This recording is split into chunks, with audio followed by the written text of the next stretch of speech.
नमस्कार, आप सभी का स्वागत है और आप देख रहे हैं खबर दिन भर। मैं हूं आपके साथ सोनम गुरु। अखिल भारतीय नारायणी धाम प्रबंध एवं विकास महासभा समिति के तत्वाधान में भूतेश्वर महादेव मंदिर में टोंक जिला कार्यकारिणी का शपथ ग्रहण समारोह श्रद्धा उत्साह एवं गरिमामय वातावरण में हुआ। आपको बता दें, कार्यक्रम का शुभारंभ मुख्य अतिथि राष्ट्रीय अध्यक्ष विनोद केरल ने मां नारायणी के चित्र के समक्ष दीप प्रज्वलित कर किया है। समारोह में नवनियुक्त पद अधिकारियों को पद एवं गोपनीयता की शपथ दिलाते हुए समाज हित में निष्ठा, ईमानदारी और समर्पण के साथ कार्य करने का संकल्प दिलाया गया।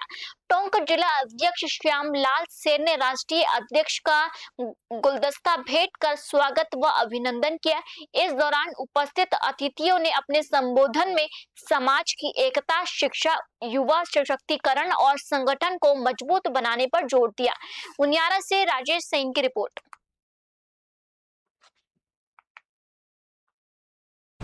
मैं जिलाध्यक्ष बना हूँ, लेकिन मैं जिलाध्यक्ष के नाते नहीं हूँ। मैं समाज का सेवक हूँ और पहली प्राथमिकता मेरी ये रहेगी, नारायणी माता का विकास तन मन धन से करूँगा और सैन समाज का जितना विकास हो सके मैं उसकी भरपूर कोशिश करूँगा। टोंक जिले में समाज को संगठित और मजबूत बनाने के लिए आप कौन कौन से ठोस कदम उठाएंगे? सैन समाज को टोंक जिले में एकता बनाए रखने के लिए सभी संगठनों से मैं अपील करके सैन समाज के उत्थान के लिए कार्रवाई करूँगा और जितना भी हो सके मैं नारायणी माता के प्रचार प्रसार में कोई कमी नहीं छोड़ूंगा। समाज के लिए क्या संदेश देना चाहोगे? समाज के लिए ये संदेश है मेरा कि समाज बंधु से अपील करूंगा कि अपने बच्चों को शिक्षा के उसमें क्षेत्र से कुरीतियों से दूर रखे, नशा मुक्ति से दूर रखे और समाज के बच्चों को पढ़ाने में विशेष ध्यान रखें। मैं जिलाध्यक्ष बना हूँ, लेकिन मैं जिलाध्यक्ष के सीकर जिले के खाटू श्याम जी सदर थाना पुलिस ने हत्या के प्रयास के मामले में 1 महीने से फरार चल रहे एक ही परिवार के 5 आरोपियों को गिरफ्तार करने में बड़ी सफलता हासिल की है। गिरफ्तार आरोपियों में 4 पुरुष और 1 महिला शामिल है। थाना अधिकारी अमित नागोरा ने बताया कि मामला 12 जून का है। घटना के बाद से ही आरोपी लगातार फरार चल रहे थे। पुलिस अधीक्षक प्रवीण नायक नुनावत के निर्देशन में गठित विशेष टीम के सूचना अधिकारी कांस्टेबल इंद्रजात को मुखबिर से आरोपियों के ठिकाने की सटीक सूचना मिली। इसके बाद पुलिस टीम ने तत्काल कार्रवाई करते हुए दबिश दी और सभी 5 आरोपियों को धर दबोचा। फिलहाल पुलिस गिरफ्तार आरोपियों से मामले को लेकर विस्तृत पूछताछ कर रही है। सीकर से दुर्गा सिंह कुमावत की रिपोर्ट।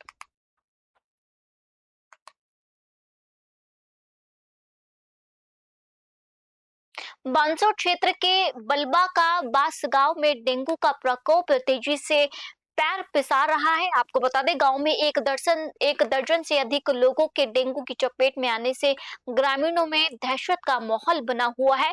संक्रमितों बच्चों, महिलाएं और पुरुष सभी शामिल हैं, जिनका विभिन्न अस्पतालों में इलाज चल रहा है। पिछले कुछ दिनों में लगातार सामने आ रहे नए मामलों और मरीजों के प्लेट्स तेजी से कम होने के कारण परिजनों की चिंताएं काफी बढ़ रही है।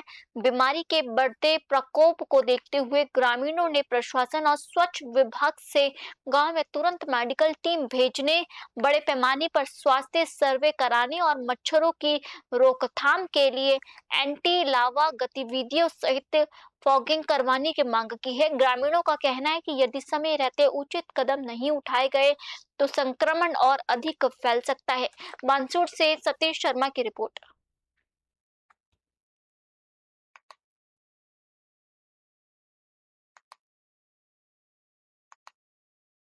निजी स्कूल संघ बांसुर ने राज्य सरकार से राज्यशाला दर्पण मोबाइल ऐप के माध्यम से निजी विद्यालयों के बार बार किए जा रहे निरीक्षण पर रोक लगाने की मांग की है। इसके साथ ही संघ ने शिक्षा का अधिकार अधिनियम RTE के तहत दिए पुनः भरण राशि का समयबद्ध भुगतान सुनिश्चित करने की भी पुरजोर अपील की है। संघ की पद अधिकारियों ने कहा कि शिक्षा संवलम के नाम पर मोबाइल ऐप के जरिए लगातार हो रहे निरीक्षणों से स्कूलों की स्वायत्तता प्रभावित हो रही है और शैक्षणिक कार्यों में बाधा आ रही है। भुगतान में हो रही देरी के कारण निजी विद्यालयों के आर्थिक संचालन पर बेहद प्रतिकूल प्रभाव पड़ रहा है, जिससे कई स्कूलों के समक्ष गहरा वित्तीय संकट खड़ा हो गया है। बांसुर से सतीश शर्मा की रिपोर्ट। आज बांसुर निजी स्कूल संघ द्वारा मुख्यमंत्री जी के नाम ज्ञापन एसडीएम महोदय को सौंपा गया है, जिसमें हम स्कूल संचालकों की मांग है कि जो है अभी सरकार द्वारा राजशाला संबल मोबाइल ऐप के माध्यम से स्कूलों का जो है प्रति माह जो निरीक्षण किया जाना है जो गलत है, और आरटी का भुगतान का पैसा है वो पुनर्भरण राशि हमें नियमित समय पर मिले, उसको लेकर के ज्ञापन दिया गया है। राजस्थान हाईकोर्ट के स्पष्ट आदेश के बावजूद चितलवाना उपखंड के मरटवा जाड़वी ग्राम पंचायत में गौचर भूमि से अतिक्रमण हटाने की कार्रवाई लगातार चौथी बार पूरी नहीं हो सकी। उपखंड प्रशासन और राजस्व विभाग की टीम मौके पर जरूर पहुंची, लेकिन कानून व्यवस्था बनाए रखने के लिए आवश्यक पुलिस बल नहीं मिलने के कारण कार्रवाई को एक बार फिर स्थगित करना पड़ा और टीम को बैरंग लौटना पड़ा। आपको बता दें, इस प्रशासनिक नाकामी से स्थानीय ग्रामीणों में भारी आक्रोश है। याचिकाकर्ता मंगल सिंह राजपूत ने बताया कि उन्होंने प्रशासन के निर्देश पर जेसीबी और लोडर तक की व्यवस्था कर ली थी, लेकिन सुरक्षा बल न मिलने से उम्मीदों पर पानी फिर गया। हैरान करने वाली बात यह है कि जालोर पुलिस अधीक्षक ने 8 जुलाई को ही 61 पुलिसकर्मियों की तैनाती के आदेश जारी किए थे। इसके बावजूद पर्याप्त बल मौके पर नहीं पहुंचा। फिलहाल चौथी बार कार्रवाई टलने के बाद अब एक बड़ा सवाल खड़ा हो गया है कि हाईकोर्ट के आदेशों की पालना आखिर कब सुनिश्चित होगी। सांचौर से जलाराम भाटू की ग्राउंड रिपोर्ट। मामला जो कोई गोचर भूमि में बैठे हैं लोग, उनके लिए मैंने हाई कोर्ट से आदेश निकलवा। मरठवा गांव है, चितलवाना तहसील, जिला जालोर, राजस्थान। वहाँ पर मतलब अतिक्रमण किए हुए है। तो एक बार तो पहले कोई शिकायत की तो एक बार दिया, तो उस टाइम भी जाब्ता नहीं दिया। 4 बार अभी भी इस 2-4 महीनों के अंदर 4 बार आया। तो पुलिस के जाब्ते के हिसाब से हमारा काम ये नहीं हो रहा है, और बाकी सब जाब्ता सब आ गया था, और पुलिस एंड टाइम पे ये कैंसिल कर देते। क्या पता क्या वजह है, उसका कोई पता नहीं, वो तो वो जाने। बाकी प्रयास तो चलते रहेंगे जब तक क्या है कि गोचर भूमि है तो हमको करना ही तो पड़ेगा। हमारे गोचर भूमि के सिवा माल मत है, और मवेशी वाले तक जाएंगे कहाँ, इसलिए हम गाँव वाले सब कर रहे हैं, और वो जाब्ता कर भेज के हमारा ये अतिक्रमण हटाया जाए, ये रिक्वेस्ट है। मामला अपने विभिन्न लंबित मार्गों को लेकर आंदोलन कर रही आशा सहयोगियों और आंगनबाड़ी कार्यकर्ताओं का गुस्सा आज अलवर में फूट पड़ा। आपको बता दें, महिलाओं ने मिनी सचिवालय पर एकत्रित होकर जोरदार प्रदर्शन किया और वहीं धरने पर बैठकर रास्ता जाम कर दिया, जिससे राहगीरों को भारी परेशानी का सामना करना पड़ा। बाद में पुलिस ने मौके पर पहुंचकर समझाइश की और जाम खुलवाया। तनाव तब और बढ़ गया जब ज्ञापन सौंपने के दौरान जिला कलेक्टर मौके पर नहीं पहुंचे। इससे नाराज और आक्रोशित आशा सहयोगिनियों ने जिला कलेक्टर मुर्दाबाद के नारे लगाने शुरू कर दिए। प्रशासन के खिलाफ जमकर नारेबाजी की। प्रदर्शनकारी महिलाओं का कहना है कि वे लंबे समय से मानदेय बढ़ाने, नियमितीकरण और अन्य जायज मांगों को लेकर संघर्ष कर रही है, लेकिन सरकार और प्रशासन उनकी लगातार अनदेखी कर रही है। अलवर से प्रदीप गोयल की रिपोर्ट।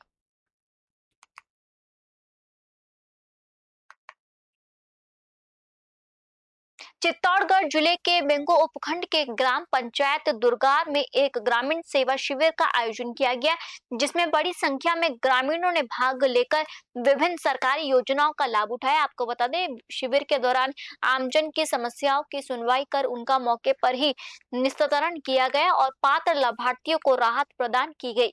शिविर में एसडीएम अंकित सामरिया, ग्राम विकास अधिकारी सुरेश गिरी गोस्वामी, पारसोली तहसीलदार विष्णुलाल यादव और भाजपा कमांड मंडल अध्यक्ष राकेश पितिलिया मौजूद रहे। इस दौरान प्रशासनिक अधिकारियों और जनप्रतिनिधियों की उपस्थिति में पात्र परिवारों को आवश्यक पट्टों का वितरण किया गया। इसके साथ ही मंडल अध्यक्ष राकेश पितिलिया एवं अन्य अतिथियों द्वारा गर्भवती महिलाओं की गोद भराई की रस्म भी संपन्न कराई गई।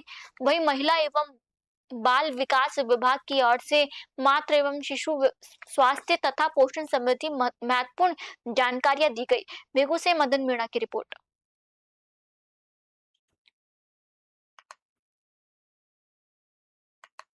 अलवर जिले के रामगढ़ विधानसभा क्षेत्र के ग्राम बंबोली में निर्माणाधीन पशु चिकित्सालय का भवन गंभीर विवादों में आ गया। आपको बता दें, ग्रामीण ने भवन निर्माण में भारी अनियमितताओं और अत्यंत घटिया सामग्री के इस्तेमाल का आरोप लगाया। ग्रामीणों का कहना है कि छत के लेंटर और बीम में कई जगह सरिये खुले दिखाई दे रहे हैं, जिससे भविष्य में किसी बड़े हादसे की आशंका बनी हुई है। हाल ही में अलवर के कालाकुआ स्थित अस्पताल में छत गिरने की घटना के बावजूद जिम्मेदार अधिकारी कोई सबक नहीं ले रहे हैं और निर्माण मानकों की खुलेआम धज्जियां उड़ाई जा रही है। हैरान करने वाली बात यह है कि जब मीडिया कर्मी इस निर्माण कार्य की वीडियोग्राफी और कवरेज करने मौके पर पहुंचे तो ठेकेदार द्वारा फोन पर उन्हें घर में घुसकर मारपीट करने तक की गंभीर धमकी दे दी गई है। ग्रामीणों ने अधिकारियों और ठेकेदार के बीच मिलीभगत की आशंका जताते हुए जिला प्रशासन ने इस पूरे निर्माण कार्य की निष्पक्ष तकनीकी जांच कराने और दोषियों ठेकेदार सहित संबंधित अधिकारियों के खिलाफ सख्त दंडात्मक कार्रवाई करने की मांग की है। अलवर से प्रदीप गोयल की स्पेशल ग्राउंड रिपोर्ट।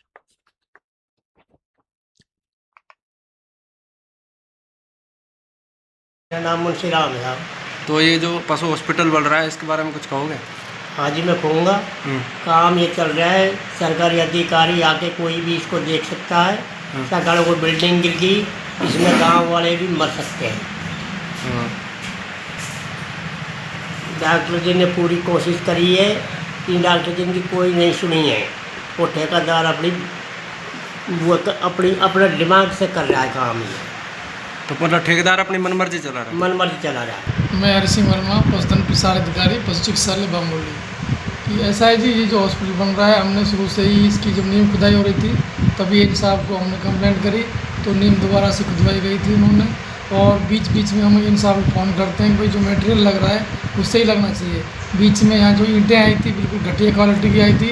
मैंने इन साहब को अवगत कराया कि सब ईंटें बहुत घटिया आ रही हैं, इनको हटवाया जाए, दूसरी ईंटें लगवाई जाएँ। तो इन साहब ने उसको ठेकेदार को कह के और ईंटों के बारे में बताया। और अभी जो लेंटर डला है उसमें कई जगह सरिये वरिये दिख रहे हैं, उसके बारे में मैं इन साहब को अवगत। कोटा ग्रामीण पुलिस ने नकली नोटों के एक बड़े नेटवर्क के खिलाफ सख्त कार्रवाई करते हुए मध्य प्रदेश के एक शातिर तस्कर को गिरफ्तार करने में सफलता हासिल की है। ये बड़ी कार्रवाई भवाफर थाना पुलिस द्वारा अंजाम दी गई, जहां थाना अधिकारी के नेतृत्व में टीम ने आरोपी के पास से 59,300 मूल्य के नकली नोट बरामद किए। पुलिस पूछताछ में एक चौंकाने वाला खुलासा भी सामने आया। आपको बता दें, आरोपी ने ये नकली note social media platform Instagram के जरिए डील करके मंगवाए थे, जिसमें से 20,000 के असली नोटों के बदले करीब 59,000 के जाली नोट प्राप्त किए गए।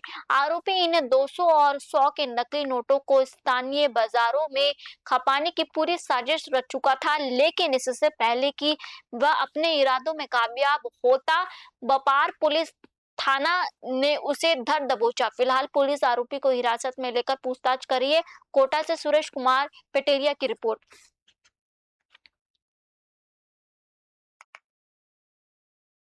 कोटा ग्रामीण पुलिस के द्वारा ऑपरेशन क्रिमिनल डस्टिंग के तहत जो अवैध गतिविधि हमारे जिले में हो रहे हैं उस पर कार्रवाई किया जा रहा है। इसी क्रम में कल बपावर पुलिस स्टेशन के द्वारा एक बंदे को, एक अभियुक्त को पकड़ा गया जिसका नाम आनंद कुशवाहा है।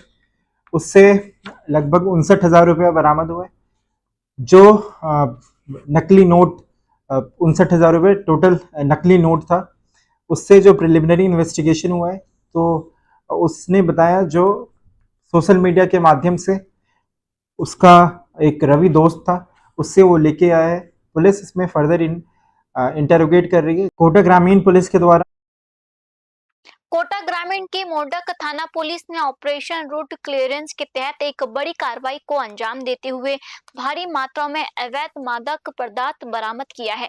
थानाधिकारी राजेंद्र मीणा के नेतृत्व में पुलिस टीम द्वारा नेशनल हाईवे 52 यानी NH 52 पर की गई विशेष नाकाबंदी के दौरान 101 किलो डोडा चूरा जब्त किया गया। पुलिस ने मौके से पंजाब के रहने वाले 2 तस्करों करणदीप और जॉन को गिरफ्तार किया। शुरुआती पूछताछ में सामने आया कि आरोपी इस नशे की खेप को पंजाब सप्लाई करने जा रहा था। पुलिस ने दोनों आरोपियों के खिलाफ NDPS एक्ट और BNS की गंभीर धाराओं के तहत मुकदमा दर्ज कर विस्तृत जांच शुरू कर दी है। कोटा से सुरेश कुमार पटेरिया की रिपोर्ट।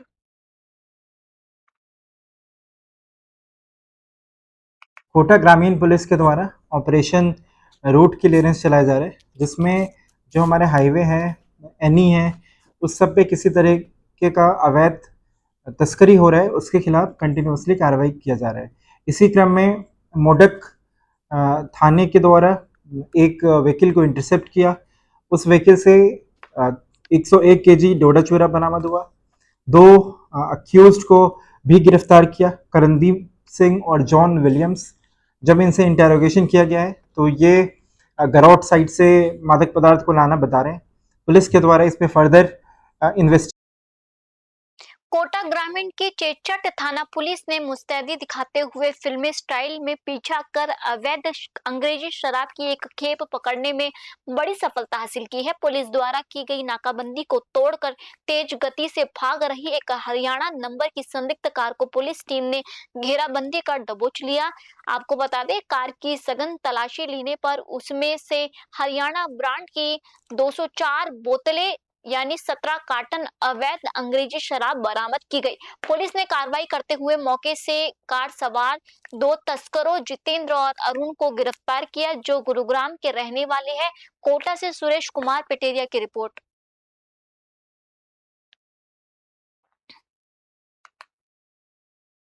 कोटा ग्रामीण पुलिस के द्वारा ऑपरेशन रूट क्लियरेंस के तहत जो भी अवैध गतिविधि और तस्करी हाईवे पे हो रहे हैं, उसके खिलाफ कार्रवाई की जा रही है। इसी क्रम में आज चेचट थाने और डीएसटी के द्वारा संयुक्त रूप से एक गाड़ी को इंटरसेप्ट किया, जिससे अधिक मात्रा में इंग्लिश लिकर मिला। उसमें 2 लोग थे, 2 लोग को अरेस्ट किया गया है, जितेंद्र सिंह और अरुण को। पुलिस के द्वारा इसमें फर्दर इंटेरोगेशन करके इसके नेटवर्क के बारे में पता लगाया जा रहा है। कोटा ग्रामीण पुलिस के ऑपरेशन क्रिमिनल डस्टिंग के तहत आज सुकेत थाना इलाके में अपराधियों के खिलाफ एक बड़ी और खौफनाक कार्रवाई को अंजाम दिया गया। आपको बता दें, इलाके के 2 बड़े बदमाशों राहिल और काजिब द्वारा सरकारी चारागाह भूमि पर किए गए अवैध साम्राज्य को पुलिस और प्रशासन ने मिलकर मिट्टी में मिला दिया। दोनों आरोपियों द्वारा अवैध रूप से कब्जा करके बनाए गए करीब 50 लाख से भी अधिक कीमत के आलीशान मकान को प्रशासन के पीले पंजे ने ताश के पत्तों की तरह ढा दिया। मौके पर भारी पुलिस फोर्स के साथ खुद रामगंज मंडी तहसीलदार नेहा वर्मा और थानाधिकारी महावीर डटे रहे। पुलिस अधीक्षक सुजीत शंकर ने साफ अल्टीमेटम दे दिया। कोटा से सुरेश पटेरिया की रिपोर्ट।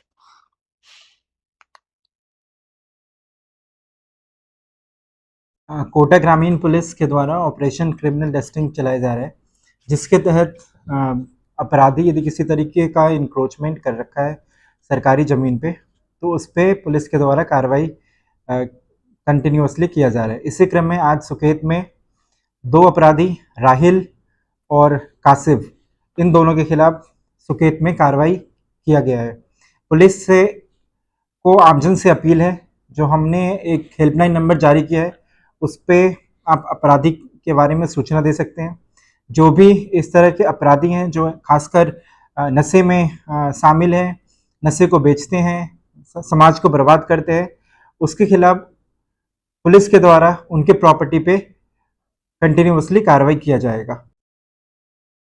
जयपुर में डीसीपी वेस्ट प्रशांत किरण के निर्देशन में गठित 4 विशेष पुलिस टीमों ने बड़ी कार्रवाई करते हुए लूटकांड के मुख्य आरोपी कमलेश समेत 3 बदमाशों को गिरफ्तार किया है। आरोपियों तक पहुंचने के लिए पुलिस टीमों ने करीब 1300 किलोमीटर तक पीछा किया और 1000 से अधिक सीसीटीवी फुटेज की जांच की है। इस कार्रवाई में खोरा बिसाल थाना प्रभारी सुरेंद्र सिंह, डीएसटी प्रभारी गणेश सैनी और ASI Abhishek Swami, head constable Dinesh Sharma, constable Ram Singh और डीएसटी के कांस्टेबल राकेश कुमार की महत्वपूर्ण भूमिका रही है।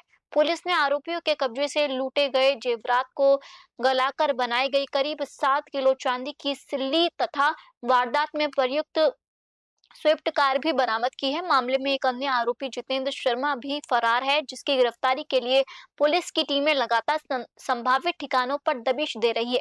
जयपुर से आलिम खान की रिपोर्ट। दिनांक 3 जुलाई कि रात्रि को करीब 8 बजे अपने को सूचना मिली कि किसी एक ज्वेलर के साथ जो नांगल लड़ी गांव है जो खोरा बिसल थाने में क्षेत्र में पड़ता है, वहाँ पर जब वो वापस अपने घर जा रहे थे तब सड़क पर कुछ लोगों ने उनके साथ मारपीट करके उनसे जो उनका ज्वेलरी का बैग है वो छीन लिया है। घटना की गंभीरता को देखते हुए मौके पर SHO और उच्च अधिकारी पहुँचते हैं।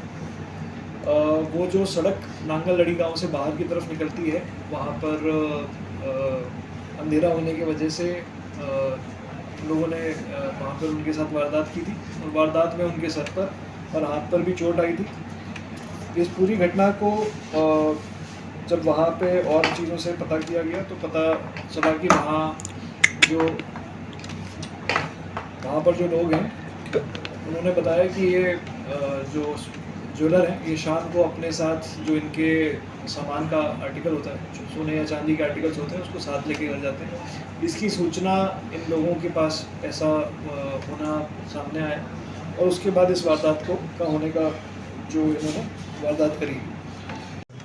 दिनांक 3 जुलाई की रात्रि को करीब 8 बजे अपने को सूचना मिली कि किसी एक ज्वेलर के साथ जो नांगल लड़ी गांव है जो खोरा बिसल थाने में क्षेत्र में पड़ता है, वहाँ पर जब वो वापस अपने घर जा रहे थे तब सड़क पर कुछ लोगों ने उनके साथ मारपीट करके उनसे जो उनका ज्वेलरी का बैग है वो छीन लिया है।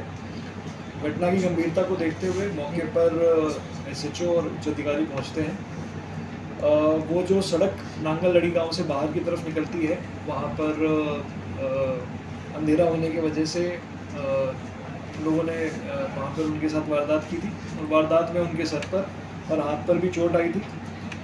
इस पूरी घटना को जब वहाँ पे और चीज़ों से पता किया गया तो पता चला कि वहाँ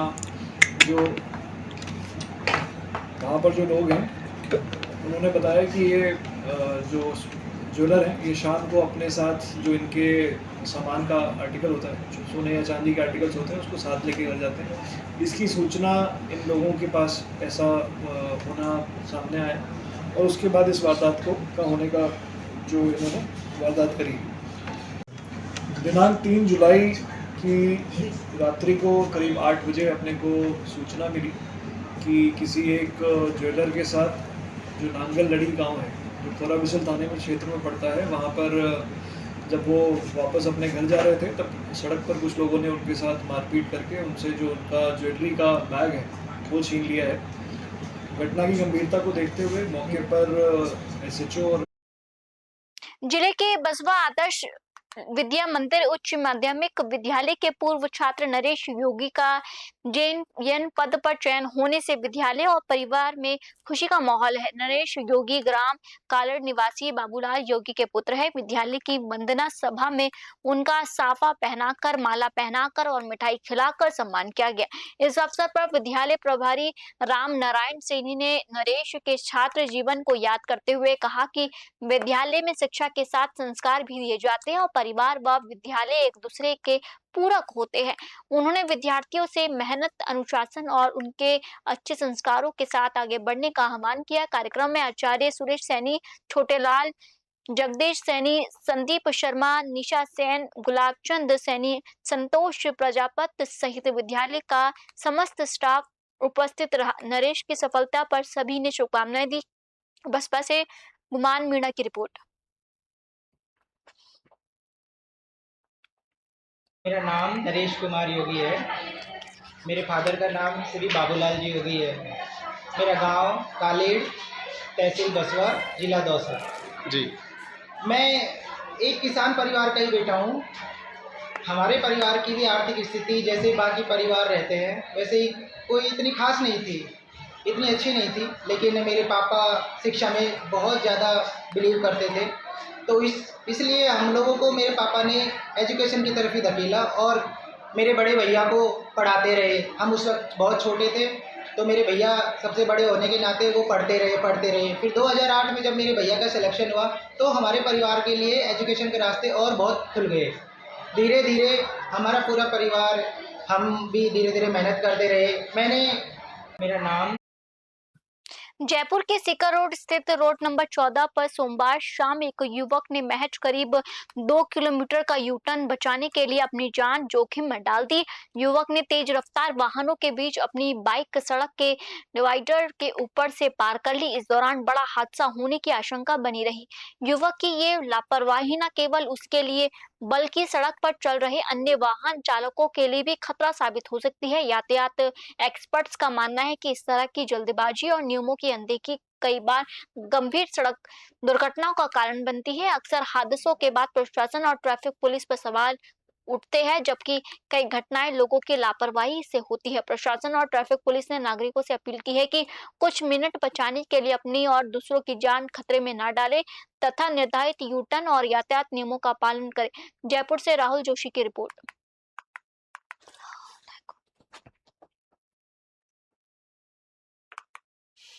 फिलहाल आज के बुलेटिन में इतना ही और आप देखते रहिए न्यूज़ 21। जय हिंद।